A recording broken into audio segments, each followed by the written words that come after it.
토복 분기점입니다. 토복 분기점. 약 500m 앞 호각 분기점에서 동서울, 대전 방면 오른쪽 방향입니다.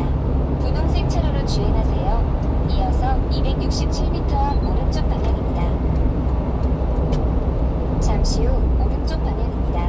이어서 267m 앞 오른쪽 방향입니다.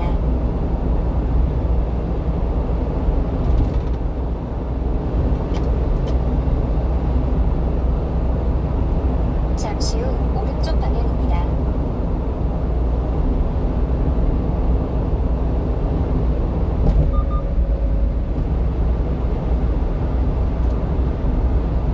다음 안내까지 계속 직진입니다.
현재 우리가 알고 있기로 우주의 팽창 그 추세를 보면 가속 팽창을 하고 있는 걸로 보여요. 그런데 정말 걷잡을 수 없이 우주 팽창이 더 빨라지게 된다면 그때는 모든 중력도 버틸 수가 없을 거예요. 결국에 모든 존재는 원자 단위로 다 쪼개져서 타노스의 핑거스냅처럼 다 먼지가 되어 사라질 거예요. 원자 레벨로 부서진 해체된 우주가 되겠죠.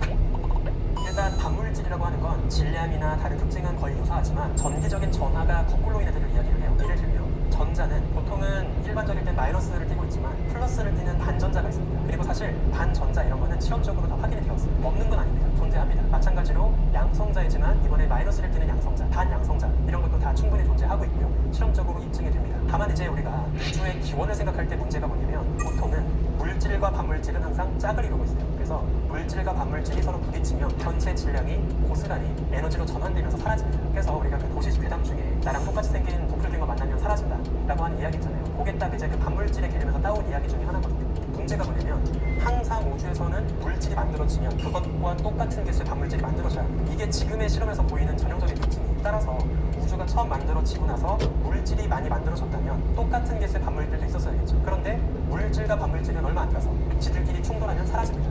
따라서 만약에 정말 태초의 우주 때부터 물질과 반물질이 똑같은 개수로 존재했다면 지금처럼 대칭을 이루고 있었다면 금방 지들끼리 충돌해서 우주에는 물질이 있을 수가 없는 거예요. 근데 지금의 우주는 어떻죠? 너무나 많은 물질로 우주가 가득 차져 있습니다. 우리의 몸도 물질이고 우리 지구도 물질이고 우리 은하, 우주를 채우고 있는 수많은 우주 거대 구조 다 물질이겠죠. 그러면 이제 이런 질문이 생기는 겁니다. 대체 어떻게 초기 우주에는 분명 그때 물질 이만큼 있으면 반물질도 이만큼 있었을 거고 지들끼리 부딪혀서 없어졌을 텐데 어떻게 이렇게나 많은 물질이 지금 우주에 있는 걸까? 이게 이제 풀리지 않은 미스터리입니다. 이거를 우리가 설명하려면 몇 가지 가능성은 있는데 일단 하나는 기원이다. 지금의 우리 우주를 채우고 있는 이 수많은 물질에 대응되는 단물질로만 이루어진 우주가 또 있지 않을까? 이런 생각도 해볼 수 있는 거예요. 그럼 거기에는 단물질로만 이루어진 행성도 있고 단물질로만 이루어진 생명체도 있고 또 이런 생각도 해볼 수 있겠죠. 물론 이거는 아직 관측할 수 없는 이야기이기 때문에 검증은 어려울 겁니다. 또 어떤 생각을 해볼 수 있냐면 어떤 모종의 사건이 있어서 딱 초기 우주 때 물질의 양이 광물질보다 살짝 더 많았다. 그 대칭성이 살짝 깨지면서 그때 살아남은 물질들이 지금의 우주를 만들었다. 뭐 이런 식의 이야기도 해볼 수 있습니다. 대표적으로 그 러시아 출신 물리학자 중에 사하로프라고 하는 물리학자가 있거든요. 이 사하로프가 이제 어떤 모델을 제안하냐면 초기 우주 때 또 다른 입자가 존재했다면 이 입자를 통해서 반물질과 물질이 인터랙션을 했었고 물질 쪽 혹은 반물질 쪽 둘 중에 한쪽으로 개수가 더 많이 살아남게 하는 그런 모종의 역할을 했을 수 있다.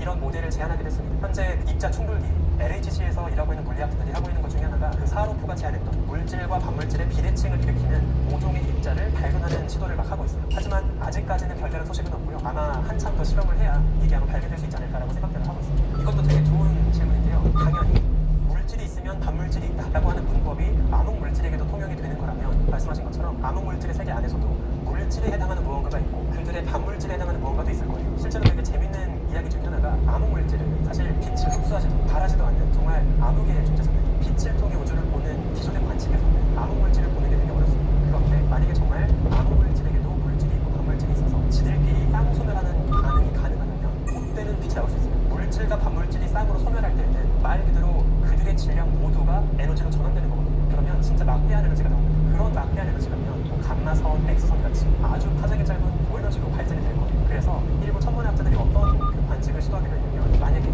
암흑물질끼리 쌍소멸하고 있다면 이왕이면 암흑물질의 밀도가 높은 곳에서 보기가 쉽겠죠. 바글바글해야 지들끼리 부딪히고 소멸하는 게 더 빈번할 테니까 이왕이면 암흑물질 높은 밀도에 있을 법한 곳을 보자는 거예요. 예를 들면 우리 은하 중심 블랙홀 주변 블랙홀 주변에 암흑물질도 바글바글할 테니까 지들끼리 부딪히고 소멸하고 하는 게 더 자주 있겠죠. 그래서 한때 천문학자들이 페르미라고 하는 감마선 우주방향으로 우리 은하 중심부를 찍습니다. 그리고 단순히 우리가 알고 있는 별이나 활동 말고 추가로 또 다른 감마선이 추가 관측되는지 감마선의 초과 현상을 확인하려고 했습니다. 그리고 일부 천문학자들의 주장에 따르면 감마선 초과가 있다고 합니다.